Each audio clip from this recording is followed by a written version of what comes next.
Quantas vezes se pode recomeçar antes de a esperança se tornar apenas mais um nome para a teimosia?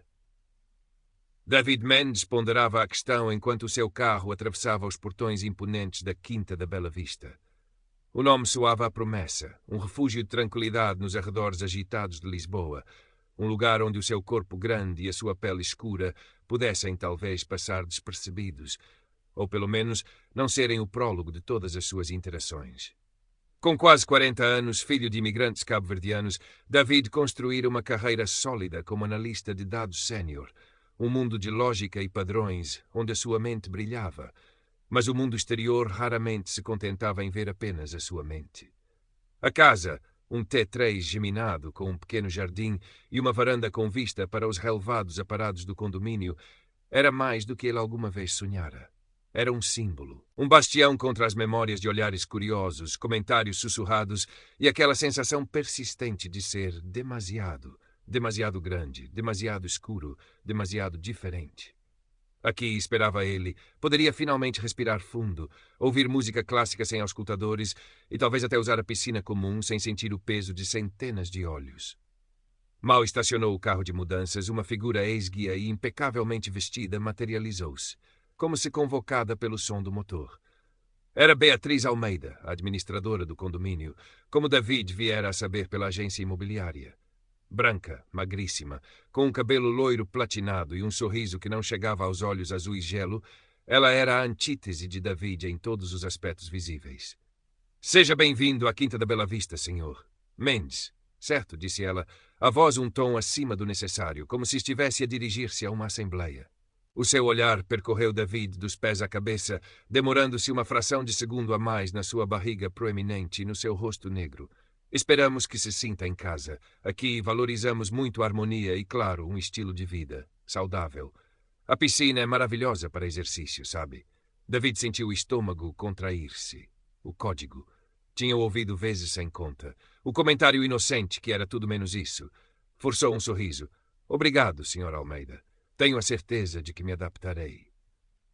Beatriz, por favor. E tenho a certeza que sim. Apenas algumas pequenas regras para manter o nosso padrão elevado. O regulamento foi-lhe entregue, presumo. É crucial para a imagem do condomínio que todos colaborem. O seu olhar desviou-se para as caixas empilhadas, depois para as plantas modestas que David trouxera no banco de trás. Tudo tem o seu lugar. Ela afastou-se, deixando David com um sabor amargo na boca e a sensação de que os portões imponentes não eram para manter o mundo lá fora, mas talvez para o manter a ele sob vigilância. As primeiras semanas foram uma mistura agridoce. David adorava a casa, o silêncio das manhãs, a luz que inundava a sala. Começou a desembalar, a transformar aquelas paredes brancas num lar. Colocou as suas plantas na varanda, criando um pequeno oásis verde. Aventurou-se até à piscina numa tarde quente, mas os olhares, alguns curiosos, outros frios, quase hostis, fizeram-no recuar, sentindo-se como um elefante numa loja de porcelana.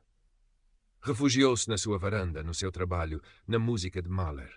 Então chegou a primeira carta, papel creme com o logótipo dourado da Quinta da Bela Vista. Abriu-a com um mau pressentimento. Caro Sr. Mendes, começava, gostaríamos de o recordar amigavelmente que a decoração das varandas deve seguir as diretrizes estéticas aprovadas em assembleia. As suas plantas, embora certamente entusiásticas, não se coadunam com o padrão visual pretendido. Além disso, fomos informados de odores invulgares provenientes da sua cozinha. Recordamos que o artigo 14b do regulamento proíbe atividades que causem incômodo olfativo aos vizinhos. David ficou a olhar para a carta, a incredulidade a dar lugar a uma raiva fria. As suas plantas, os seus cozinhados, o cheiro reconfortante da cachupa da sua mãe, agora classificado como incômodo olfativo. Era Beatriz, ele sabia. Era a sua forma de dizer, você não pertence aqui. Sentiu a velha tentação de se encolher, de ceder, de arrancar as plantas, de comer apenas saladas insípidas. Mas algo desta vez resistiu. Pagara por aquela casa. Tinha direito à sua varanda, aos seus cheiros, ao seu espaço. Amassou a carta e atirou ao lixo. Foi o início da escalada. As cartas tornaram-se mais frequentes. Uma queixa sobre o seu carro, que, segundo Beatriz, era demasiado volumoso para o lugar de estacionamento. Uma advertência sobre o barulho excessivo da sua música clássica durante o dia. E é mais humilhante, Uma lembrança das regras de higiene da piscina, deixada na sua caixa de correio depois da sua segunda e última tentativa de a usar, acompanhada de olhares cortantes de Beatriz e das suas seguidoras. David sentia-se cada vez mais isolado. Sentia os sussurros quando passava nas áreas comuns. Via as cortinas a mexerem-se. O grupo do WhatsApp do condomínio ao qual ele se recusara a aderir era, segundo soube, um foco de fofocas maliciosas. Começou a trabalhar em casa, evitando sair. A sua casa, o seu sonhado refúgio, estava a tornar-se uma prisão dourada. O stress começou a afetar o seu sono, a sua concentração. Aquele cansaço antigo, a exaustão de ter de lutar constantemente pelo direito básico de existir, voltou a instalar-se. Numa tarde cinzenta, enquanto lutava para carregar as compras do supermercado, uma voz trêmula chamou-o. "Precisa de ajuda, meu filho." Era Dona Isabel Pereira, uma viúva de 70 e poucos anos que vivia na casa ao lado.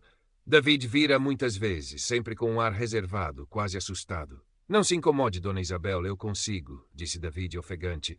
"Ora, não seja teimoso. Deixe-me levar este saco." Ela pegou num dos sacos mais leves e acompanhou-o até à porta. "Não liga a essa, Beatriz. É uma cobra. Sempre foi. Desde que casou com o dinheiro e veio para aqui, pensa que é a rainha de Portugal." David ficou surpreendido com a franqueza. Ela tem sido um pouco difícil. Dona Isabel riu-se, um som seco. "Difícil. Ela é uma tirana. Pensa que este condomínio é o seu feudo privado e não gosta de ninguém que não lhe engraxe os sapatos ou que não se pareça com as bonecas das revistas dela." O seu olhar suavizou-se. "Você é um homem decente. Não deixe que ela o expulse, como já tentou fazer com outros." Aquela conversa foi uma pequena fenda na armadura de isolamento de David. Saber que não estava sozinho, que a maldade de Beatriz era reconhecida, deu-lhe uma nova perspectiva. E as palavras de Dona Isabel, "não deixe que ela o expulse", acenderam uma faísca. Não, ele não ia deixar.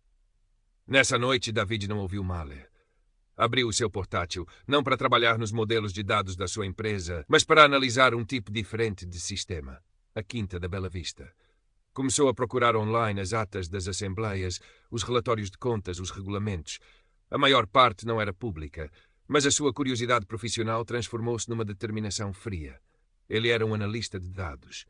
A informação era a sua arma. Um fim de semana, ao passar pela área da piscina, vazia, felizmente, viu Tiago Costa, o jovem programador da Casa do Fundo, a teclar furiosamente no seu portátil. Tiago levantou a cabeça, reconheceu David e acenou timidamente. David, impulsionado por uma nova coragem, aproximou-se. "Olá, Tiago, tudo bem?" "Olá, Sr. Mendes. Sim, a tentar resolver um bug." Ele espreitou o ecrã de David. "Python, o senhor também programa?" "Sou mais de análise de dados, mas sim arranho", sorriu David. "Olhe, posso fazer-lhe uma pergunta um pouco estranha? Sabe se há alguma forma de aceder aos documentos internos do condomínio? Atas, orçamentos antigos? Para fins de análise histórica." Tiago franziu o sobrolho, depois um brilho de compreensão e talvez de rebelião passou pelos seus olhos. "Oficialmente, só os que a administração disponibiliza. Mas, sabe como é? A segurança dos portais de condomínios não costuma ser a melhor. Se me der um bom motivo." David hesitou, depois decidiu arriscar. "Digamos apenas que acho que a harmonia deste condomínio custa mais do que devia a alguns e menos a outros. E quero perceber os padrões." Tiago sorriu, um sorriso genuíno. "Gosto de padrões. Deixe ver o que consigo encontrar." 2 dias depois, David tinha uma pasta encriptada cheia de documentos, e o que encontrou foi pior do que imaginava. Não era apenas mesquinhez e preconceito, era má gestão deliberada, favoritismo e o que parecia ser um desvio sistemático de fundos. Contratos de jardinagem inflacionados com empresas de amigos de Beatriz. Taxas extraordinárias para melhorias, que nunca foram feitas ou que custaram muito menos do que orçamentado. Regras alteradas em assembleias com quórums duvidosos para beneficiar o círculo íntimo de Beatriz. E o mais flagrante, um fundo de reserva que estava perigosamente baixo, apesar das contribuições regulares dos condôminos. Beatriz não era apenas uma tirana, era uma fraude. David trabalhou febrilmente, noite após noite. Cruzou dados, criou gráficos, construiu uma linha temporal. Cada número, cada e-mail, cada ata contava uma história de arrogância e ganância disfarçada de exclusividade. Sentia a raiva a crescer, mas canalizou-a para a precisão, para a clareza dos factos. Já não se tratava apenas dele. Tratava-se de todos os que tinham sido enganados ou intimidados por aquela mulher. A oportunidade surgiu sob a forma de mais uma carta-creme. Convocatória para uma Assembleia Geral Extraordinária. Na ordem de trabalhos, votação de novas regras para a melhoria da convivência e estética comum e aprovação de taxa extraordinária para a modernização da fachada. David leu as novas regras e sentiu o sangue ferver. Proibição de churrascos nas varandas. Ele era o único com um grelhador elétrico que usava discretamente. Limitação do número de vasos por varanda. Novas regras sugestivas sobre o código de vestuário nas áreas comuns. E a taxa de modernização era exorbitante. Era o checkmate de Beatriz, a sua tentativa de o forçar a sair ou a submeter-se de vez. Mas David estava pronto. A noite da Assembleia estava carregada de eletricidade. A sala de condomínio estava cheia, mais do que o habitual. Beatriz presidia, radiante, ao lado do seu marido, um homem grisalho com ar permanentemente entediado. O círculo de seguidoras de Beatriz sentava-se na primeira fila, acenando em concordância a cada palavra dela. David sentou-se atrás, com Dona Isabel ao seu lado, que lhe deu um aperto de mão encorajador. Tiago estava num canto com o seu portátil. Beatriz começou o seu discurso, falando de valores, exclusividade, manter a Quinta da Bela Vista como um oásis.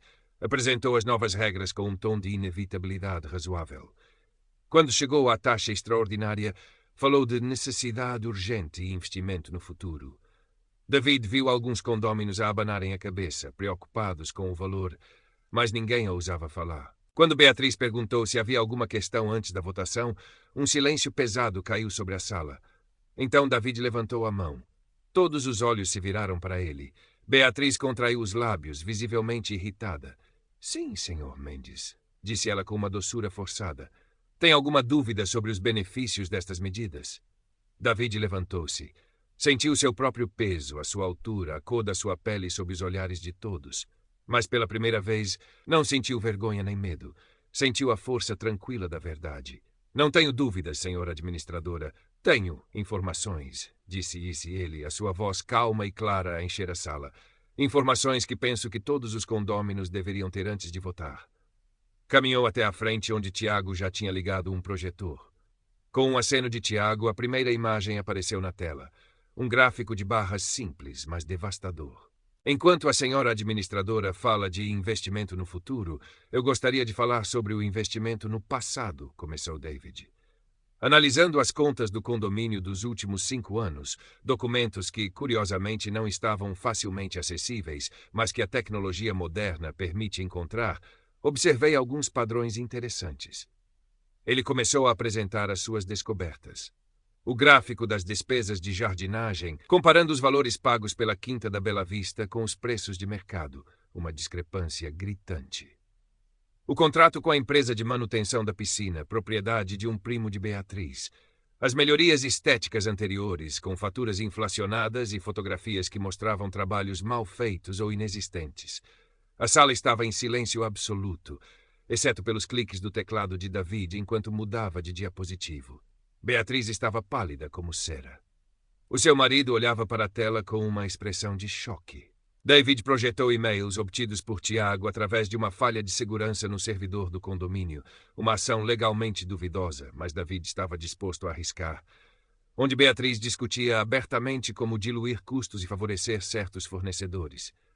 E quanto à taxa de modernização da fachada, continuou David, aqui está o orçamento de 3 empresas independentes, e aqui está o orçamento apresentado pela empresa que a senhora administradora recomenda. É quase o dobro. Para quê, pergunto eu. Ele fez uma pausa, olhando diretamente para Beatriz. Talvez seja para cobrir o buraco no fundo de reserva. Um fundo que deveria ter mais de 50 mil euros e que atualmente mal chega aos 5 mil.